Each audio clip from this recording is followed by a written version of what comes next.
नमस्कार। जय हिंद। कैसे हो भी बच्चों? तो अपने पढ़ रहे हैं ज्योग्राफी कक्षा 12 की। और ज्योग्राफी के अंदर अपने पढ़ रहे हैं पहला चैप्टर। और पहले चैप्टर का आज 5वां वीडियो रहेगा, 5वीं क्लास रहेगी, जिसमें हम पढ़ेंगे ग्रिफ्थ टेलर। और ग्रिफ्थ टेलर से लेकर लगभग पूरी क्लास कर देंगे अपने, आज पूरा चैप्टर खत्म कर देंगे। ठीक है, बचेगा तो हम कल कर लेंगे 6 नंबर क्लास के अंदर, लेकिन कोशिश रहेगी आज इस चैप्टर को हम खत्म करें। तो हम पढ़ेंगे ग्रिफ्थ टेलर। देखो, ग्रिफ्थ टेलर है एक भूगोलवेत्ता है, अमेरिकन भूगोलवेत्ता है। 1880 में इनका जन्म होता है और 1963 में इनकी मृत्यु हो जाती है। जो ग्रिफ्थ टेलर होते हैं ये भूगोल में जो योगदान देते हैं, यानी इनकी अवधि जो रहती है भूगोल में योगदान की, वो 1880 से लेकर 1963 के बीच में रहती है। फिर बात करें अपने कि इन्होंने एक विचारधारा थी दी, नवनिश्चयवाद या नवनीतिवाद कह सकते हैं, जो पर्यावरण से संबंधित है। क्योंकि इस विचारधारा के अंदर पर्यावरण और संभववाद के बीच के जो मार्ग है उसको प्रस्तुत करने वाली विचारधारा है। ये विचारधारा पर्यावरण को बिना नुकसान पहुंचाए हुए हम विकास करने पर प्रेरित करती है। यानी हम इस प्रकार से विकास करें कि हमें पर्यावरण को नुकसान न पहुंचाए, इस प्रकार की ये विचारधारा है। इस विचारधारा को रुको और जाओ के नाम से जाना जाता है। इन सभी प्रश्नों की हम चर्चा इसी क्लास के अंदर करने वाले हैं। तो आप वीडियो को लाइक और शेयर कर दो, ज़्यादा से ज़्यादा बच्चों में पहुंचाओ। और नए बच्चे हैं तो चैनल को सब्सक्राइब कर लो, पुराने बच्चे हैं तो आराम से वीडियो को देखो और साथ साथ नोट्स आप बनाते रहो। नोट्स अपने इस प्रकार से तैयार करने के अपने पढ़े हुए में से बार कोई भी क्वेश्चन नहीं आए। ठीक है, एक मैं आपको बता दूं कि जैसे अपनी ये पहला चैप्टर पूरा हो जाता है, उसके बाद अपने इस चैप्टर से 3 नंबर के जो क्वेश्चन आएंगे, ऑप्शनल है, वन लाइनर है और एक 1.5 नंबर का क्वेश्चन आता है। तो इस प्रकार के क्वेश्चन हम एक ही क्लास के अंदर करेंगे। चलिए अब शुरू करते हैं। ग्रिफ्थ टेलर, हेडिंग लगाओ आप, ग्रिफ्थ टेलर। हेडिंग लगानी है आपको ग्रिफ्थ टेलर। ठीक है, अब देखो इसके बारे में क्या जानकारी है। पहली बात तो कि इनका जन्म कब से कब, यानी अवधि क्या है इनकी योगदान की, तो 1880 से लेकर 1963 ईस्वी। ठीक है, ये जो 1880 है ये इनकी जन्म हुआ और ये 1963 है, यहाँ क्या होती है, मृत्यु होती है भाई, मृत्यु। बात है में अगर हमसे ये पूछे कि ग्रिफ्थ टेलर का योगदान बताओ भूगोल में, तो योगदान जो रहेगा वो 1880 से लेकर 1963 तक रहेगा। उसके बाद आपसे पूछे कि किस देश से संबंध रखते हैं भाई, आपसे पूछे कि ये किस देश से संबंध रखते हैं, तो आपका उत्तर आएगा अमेरिकन भूगोलवेत्ता है ये, अमेरिकन भूगोलवेत्ता। ठीक है सर, और क्या जानकारी है? और जानकारी है, इनको नवनिश्चयवाद की प्रणेता कहा जाता है। नवनिश्चयवाद के प्रणेता क्या कहा जाता है? नवनिश्चयवाद की प्रणेता कहा जाता है। सर नवनीतिवाद के इनको क्या जनक भी कहते हैं, नवनीतिवाद के जनक कहा जाता है या प्रवर्तक कहा जाता है। नवनीतिवाद के प्रवर्तक कह दे, जनक हम कह सकते हैं, संस्थापक। ठीक है, यानी इनको नवनीतिवाद नवनिश्चयवाद यानी ये विचारधारा है दोनों। ये दोनों क्या है? ये दोनों ही क्या है, आपकी विचारधारा है भाई, विचारधारा। आपसे पूछे कि ग्रिफ्थ टेलर ने कौन सी विचारधारा दी है, तो आपका उत्तर आएगा नवनिश्चयवाद या नवनीतिवाद। ठीक है, उसके बाद देखो पर्यावरणीय निश्चयवाद व समवाद के बीच की विचारधारा कौन सी है। एक हेडिंग लगा के लिख लो कि पर्यावरणीय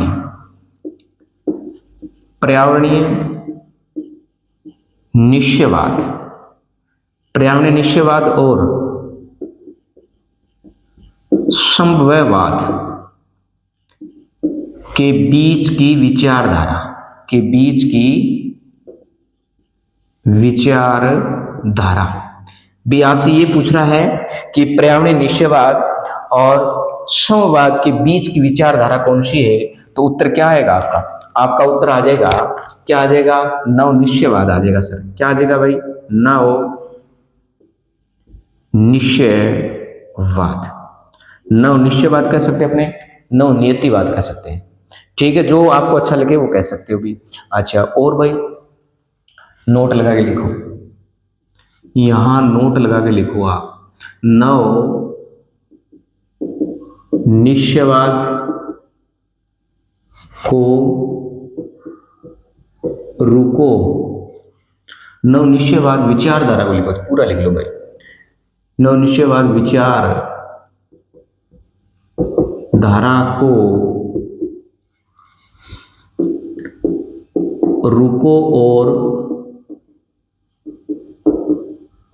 जाओ के सिद्धांत के नाम से जाना जाता है। ठीक है, भी हमसे ये पूछे कि रुको नवनिश्चयवाद विचारधारा वो किस सिद्धांत के नाम से जानी जाती है, तो आपका उत्तर रहेगा रुको और जाओ। क्या रहेगा? और रुको और जाओ के नाम से ये विचारधारा है वो जानी जाती है। किस नाम से? रुको और जाओ। प्रश्न अच्छा है, इंपॉर्टेंट है, आ सकता है परीक्षा में। ठीक है, नवनिश्चयवाद विचारधारा है वो किस सिद्धांत के नाम से जानी जाती है, तो आपका उत्तर रहेगा रुको और जाओ। फिर प्रश्न बनता है कि नवनिश्चयवाद की संकल्पना। प्रश्न बनाओ, नव निश्चयवाद की संकल्पना। नव निश्चयवाद की संकल्पना क्या दर्शाती है भाई? प्रश्न है क्या दर्शाती है। अच्छा क्वेश्चन है कि नव निश्चयवाद की जो संकल्पना है वो क्या दर्शाती है, तो क्या दर्शाएगी? देखो उत्तर रहेगा इसका, न तो यहां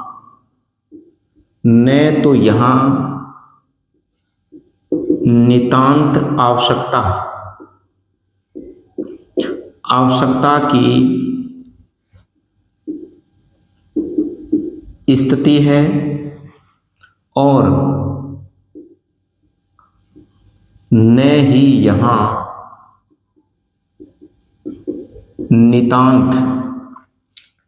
नितांत स्वतंत्रता की दशा है। ठीक है, देखो नव निश्चयवाद विचारधारा है वो की संकल्पना क्या दर्शाती है, तो ये दर्शाती है कि न तो यहाँ नितांत आवश्यकता की स्थिति है और न ही यहाँ नितांत स्वतंत्रता की स्थिति है। नितांत आवश्यकता की स्थिति का यहाँ मतलब ये है कि पर्यावरणीय निश्चयवाद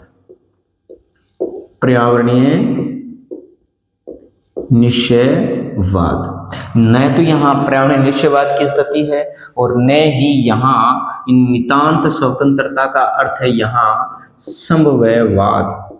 क्या है? समवायवाद। न तो यहाँ नितांत पर्यावरणीय निश्चयवाद की स्थिति है और न ही यहाँ समवाद की दशा है। तो ये भी आप लिख सकते हो, अगर इस प्रकार से प्रश्न आते हैं कि नव निश्चयवाद की संकल्पना हमें क्या दर्शाती है, तो आप लिख सकते हो न तो यहाँ नितांत पर्यावरणीय निश्चयवाद की स्थिति है और न ही यहाँ नितांत समवाद की दशा है। ठीक है, अब ये दोनों का अर्थ क्या है?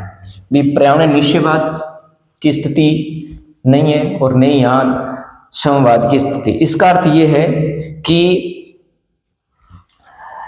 जो प्राकृतिक जो नियम है उनका अनुपालन करके हम प्रकृति पर विजय प्राप्त कर सकते हैं।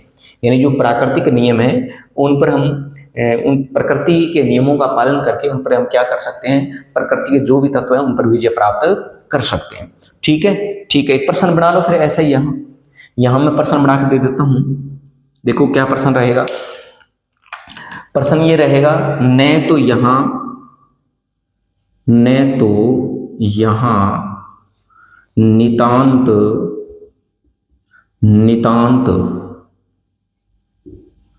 आवश्यकता, मैं ब्रैकेट में लिख देता हूं पर्यावरणीय निश्चयवाद, पर्यावरणीय निश्चयवाद की स्थिति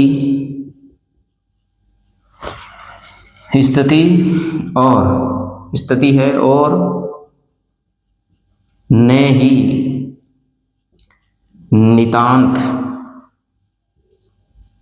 स्वतंत्रता यानी समवाद की दशा है। इसका अर्थ क्या है? इसका अर्थ क्या है? तो इसका अर्थ क्या रहेगा भाई? इसका अर्थ रहेगा प्राकृतिक नियमों, कहाँ लिख रहे, यहां लिख लूं, प्राकृतिक नियमों की अनुपालना करके हम प्रकृति पर विजय प्राप्त कर सकते हैं। विजय प्राप्त कर सकते हैं। नीचे दिखाई नहीं दे रहे तो कोई बात नहीं, मैं जो बोल देता हूं कि न तो यहाँ नितांत आवश्यकता की स्थिति है और न यहाँ नितांत स्वतंत्रता की दशा है। इसका अर्थ क्या है? तो इसका अर्थ रहेगा कि जो प्राकृतिक नियम है उनकी अनुपालना करके हम प्रकृति पर विजय प्राप्त कर सकते हैं। किस पे? प्रकृति पर विजय प्राप्त कर सकते हैं भाई। ठीक है, अच्छा प्रश्न। इसके बाद देखो एक प्रश्न 2013 के अंदर पूछा गया था कि समवाद यानी पर्यावरणीय निश्चयवाद और समवाद के बीच के मार्ग की कौन सी संकल्पना वो परिलक्षित करती है, इस प्रकार का प्रश्न रहेगा। एक बार ये उतार लो आप, उसके बाद नेक्स्ट प्रश्न की ओर अपने चलते हैं। नोट लगा के लिख लो जी, नोट लगा के लिख लो, नोट लगा के लिखना है आपको। और नोट लगा के क्या लिखना है कि पर्यावरणीय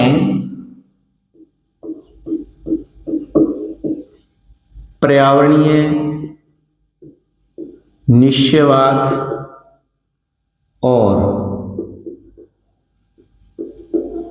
समवाद, पर्यावरणीय निश्चयवाद और समवाद के बीच मार्ग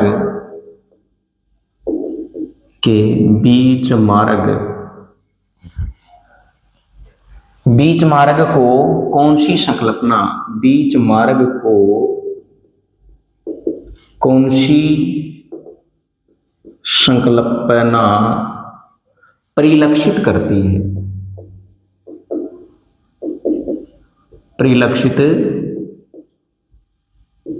है, यानी यहां प्रस्तुत भी आ सकता है। तो पहले प्रश्न को पढ़ो, प्रश्न अपने आप उत्तर अपने आप को दे देगा। क्या रहेगा कि पर्यावरणीय निश्चयवाद और समवाद के बीच मार्ग को कौन सी संकल्पना प्रस्तुत करती है या परिलक्षित करती है? तो आपका उत्तर आएगा नव नियतिवाद, या कह सकते हैं आप नव निश्चयवाद, या हम कह सकते हैं रुको और जाओ। ये तीनों ही अपने लिख सकते हैं। परीक्षा में आप एक लिख के आ सकते हो, तीनों लिख के आ सकते हो। ठीक है, डॉट डॉट लगा के। आगे बात समझ में क्या? Okay sir.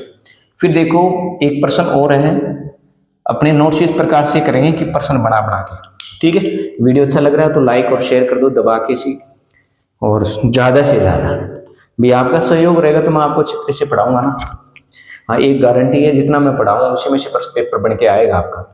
अगर कोई बच्चा अच्छी तरह से इसको तैयार कर लेता है, प्रिपेयर कर लेता है, तो अलग से आपको पढ़ने की जरूरत नहीं है। लिखो, पर्यावरण को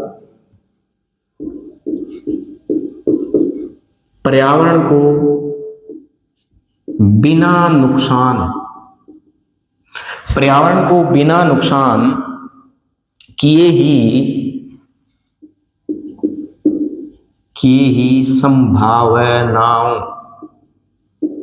संभावनाओं को जन्म पर जोर देने वाली विचारधारा कौन सी है? जोर देने वाली विचारधारा कौन सी है? ये लो अच्छा प्रश्न है कि पर्यावरण को बिना नुकसान किए ही संभावनाओं पर जोर देने वाली विचारधारा कौन सी है? तो आपका उत्तर आएगा पर्यावरणीय निश्चयवाद। क्या उत्तर आ जाएगा भाई इसका? पर्यावरणीय निश्चयवाद आ जाएगा भाई। क्या आ जाएगा? पर्यावरणीय निश्चयवाद आ जाएगा। ठीक है, विचारधारा है। उदाहरण देखो, उदाहरण विचारधारा लिख दो इसके आगे। विचार उदाहरण है उद्योगीकरण। उद्योगीकरण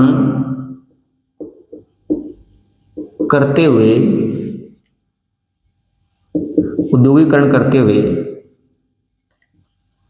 हुए जंगलों को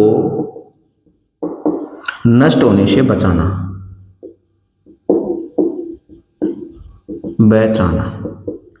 ठीक है, यानी पर्यावरण को बिना नुकसान किए संभावनाओं को जन्म देने वाली विचारधारा कौन सी है? तो वह है पर्यावरणीय निश्चयवाद।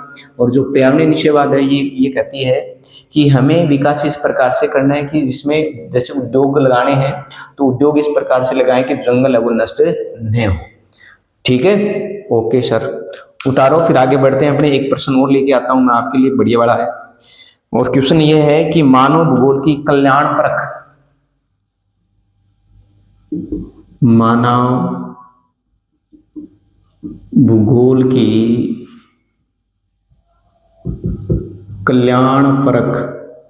अथवा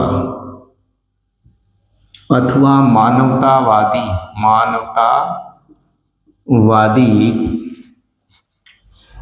विचारधारा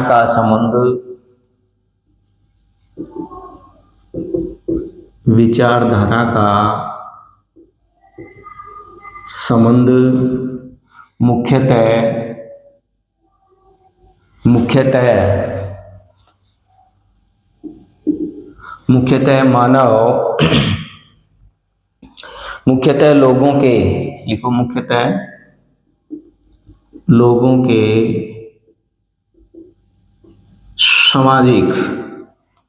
सामाजिक कल्याण के कौन से पक्षों से? सामाजिक कल्याण के कौन से पक्षों से है? ये लो जी, अच्छा प्रश्न है, ऑप्शनल के लिए आ सकता है। और कह रहा है कि मानव भूगोल की कल्याण अथवा मानवतावादी विचारधारा का संबंध मुख्यतः लोगों के सामाजिक कल्याण के कौन से पक्षों से है? यानी सामाजिक कल्याण के ऐसे कौन से पक्ष है जिनका मानव भूगोल और मानवतावादी विचारधाराओं से रहा है? तो आपका उत्तर आएगा सर शिक्षा आ जाएगा, शिक्षा के साथ साथ स्वास्थ्य आ जाएगा, और स्वास्थ्य के साथ साथ आ जाएगा आवास। क्या आ जाएगा? आवास।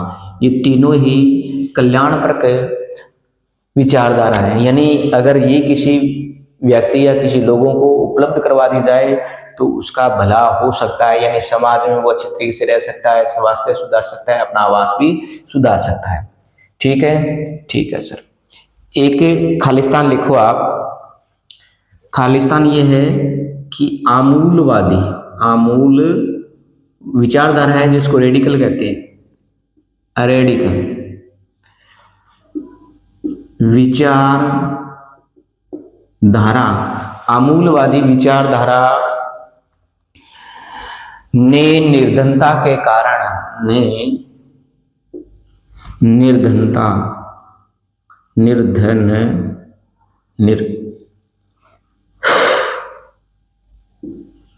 निर्धनता के कारण, निर्धनता से ही लिखो करे, निर्धनता के कारण बंधन और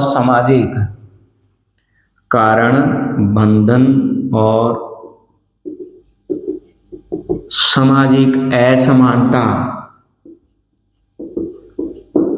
असमानता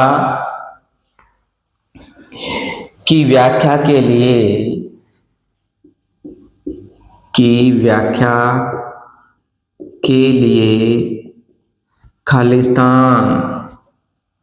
खालिस्तान सिद्धांत का उपयोग किया जाता है। खालिस्तान के सिद्धांत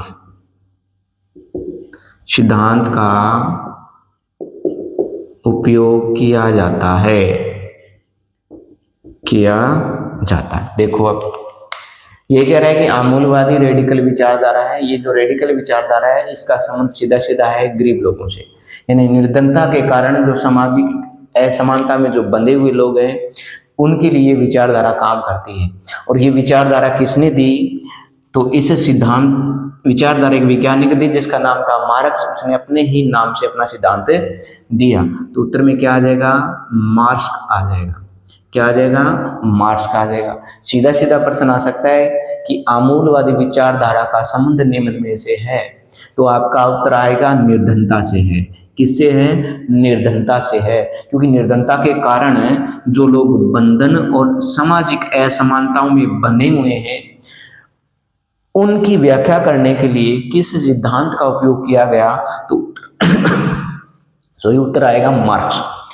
या आपसे पूछे कि मार्क्स के सिद्धांत का उपयोग या मार्क्स के सिद्धांत का संबंध किस विचारधारा से है, तो आपका उत्तर आएगा आमूलवादी यानी रेडिकल विचारधारा से। देखो कितने प्रश्न इस एक लाइन से बन रहे हैं। पहला प्रश्न ये खालिस्तान हो गया जिसमें मार्क्स का आया। दूसरा प्रश्न ये है कि आमूलवादी या रेडिकल विचारधारा है उसका संबंध किससे है। तो देखो अगर मार्क्स नहीं है ऑप्शन में तो उत्तर क्या आएगा? निर्धनता आएगा, गरीबी लिखा आएगा। ठीक है। अगर प्रश्न ये आए कि निर्धनता ऑप्शन में नहीं है और मार्क्स के बाद लिखा है तो उत्तर आएगा आमूलवादी रेडिकल विचारधारा का संबंध किस सिद्धांत से है, तो आपका उत्तर क्या आएगा? मार्क्स सिद्धांत से है। किससे है? मार्क्स के सिद्धांत है। या हमसे ये पूछे कि निर्धनता के कारण बंधन और सामाजिक असमानता की व्याख्या के लिए किस विचारधारा का उपयोग किया जाता है, विचारधारा पूछ रहे तो आमूलवादी या रेडिकल विचारधारा आ जाएगी और सिद्धांत आपका मार्क्स आ जाएगा। बात आएगी समझ में? बात समझ में आई है तो वीडियो को लाइक और शेयर कर दो, आगे से शेयर कर दो। ठीक है। एक क्वेश्चन और है खालिस्तान के लिए। समकालीन, एक खालिस्तान लिखो, यहां लिख देता हूं मैं खालिस्तान। देखो समकालीन सामाजिक समस्याओं का संबंध, समकालीन सामाजिक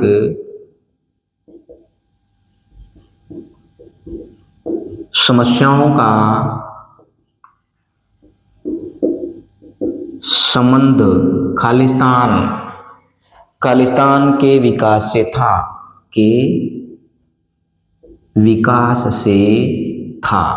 ठीक है।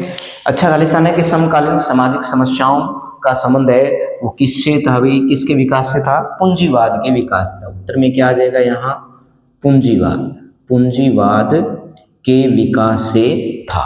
ठीक है। अब इसका स्क्रीनशॉट लेना चाहो स्क्रीनशॉट ले सकते हो, नहीं उतार लो। ठीक है। इसकी पीडीएफ आपको टेलीग्राम।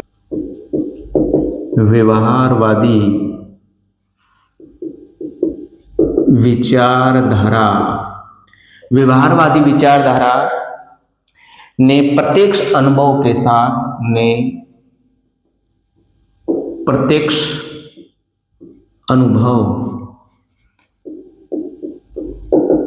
साथ व्यवहारवादी विचारधारा ने प्रत्यक्ष अनुभव के साथ किन सामाजिक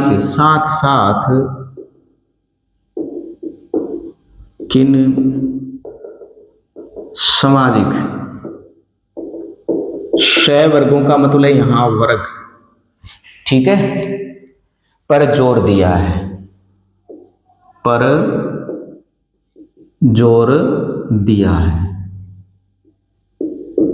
देखो प्रश्न को पहले पढ़ो, अपने आप उत्तर आए। ये कह रहा है कि व्यवहारवादी विचारधारा ने प्रत्यक्ष अनुभव के साथ साथ किन सामाजिक सहवर्गों पर जोर दिया है, तो आपका उत्तर आ जाएगा इसमें क्या भाई? एक तो आ जाएगा मानव जातीयता, उसके बाद आ जाएगा प्रजाति और उसके बाद आ जाएगा धर्म।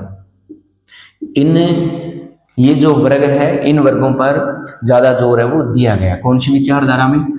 व्यवहारवादी विचारधारा में प्रत्यक्ष रूप से कौन से सामाजिक जो वर्ग है उन पर अधिक जोर है वो दिया गया है, तो आपका उत्तर आ जाएगा मानव जातीयता, प्रजाति और धर्म। इससे संबंधित एक प्रश्न और लिखो तुम। व्यवहारवादी विचारधारा के अनुसार, व्यवहारवादी विचारधारा के अनुसार, व्यवहारवादी विचारधारा के अनुसार सामाजिक सहवर्गों, सामाजिक सहवर्गों के किस बोध पर, के किस बोध पर अधिक बल दिया गया है, दिया गया है। इसको भी पढ़ो, ये भी उत्तर दे देगा अपने को कि व्यवहारवादी जो विचारधारा है के अनुसार सामाजिक कि कौन से वर्ग है जिस पर अधिक बोध पर बल दिया गया है, तो आपका उत्तर क्या आ जाएगा, दिक्काल बोध, दिक्काल बोध पर अधिक जोर है वो दिया गया है। ठीक है, इसी प्रकार एक प्रश्न और लिखो आप, किस विचारधारा ने, किस विचारधारा ने प्रत्यक्ष अनुभव और प्रत्यक्ष अनुभव और सामाजिक सहवर्गों, सामाजिक सहवर्गों या सामाजिक श्रेणियां लिख सकते हो, सहवर्गों की जगह आप सामाजिक श्रेणियां भी लिख सकते हो, सामाजिक श्रेणियां। और कौन सी है इसमें, एक तो आ जाएगी आपकी जातीयता और धर्म, जातीयता और धर्म आदि, ये ब्रैकेट में कर लो, प्रश्न पूरा बनाएंगे। ठीक है, का अध्ययन का मुख्य आधार बनाया, का अध्ययन का मुख्य आधार बनाया। देखो ये विचारधारा कह रही है, देखो कौन सी है, किस विचारधारा ने प्रत्यक्ष अनुभव और सामाजिक श्रेणियों का अध्ययन का मुख्य आधार बनाया, श्रेणियों को मुख्य आधार बनाया भाई, तो उत्तर क्या आ जाएगा, व्यवहारवादी विचारधारा। श्रेणियों को लिखना यहाँ व्यवहारवादी, इसका उत्तर आएगा व्यवहारवादी विचारधारा ने। ठीक है, किस विचारधारा ने प्रत्यक्ष अनुभव और सामाजिक श्रेणियों को अध्ययन का मुख्य आधार बनाया है, तो उत्तर आएगा व्यवहारवादी विचारधारा आएगा। क्या आएगा, व्यवहारवादी विचारधारा आएगा। बात समझ आई, समझाया टॉपिक, समझाया तो वीडियो को लाइक और शेयर कर दो। तो आज के लिए इतना ही है, कल अपने पढ़ेंगे मानव भूगोल के उपक्षेत्र, लास्ट क्लास रहेगी, फिर चैप्टर पूरा हो जाएगा, उसके बाद अपने ऑप्शनल क्वेश्चन है वो लेके आएंगे। ठीक है, तो वीडियो को ज़्यादा से ज़्यादा आपको शेयर करना है और लाइक करना है और पूरा देखना है, तब जाके समझ में आएगा। तो आधा देखते हो समझ में नहीं आता। ठीक है, और आपको रेगुलर जुड़े रहना है, तभी जाके 100 नंबर आएंगे। 100 नंबर लाने मेरी गारंटी है, आप साथ साथ पढ़ते रहेगा। ठीक है, तो आज के लिए इतना ही है। जय हिंद, जय भारत।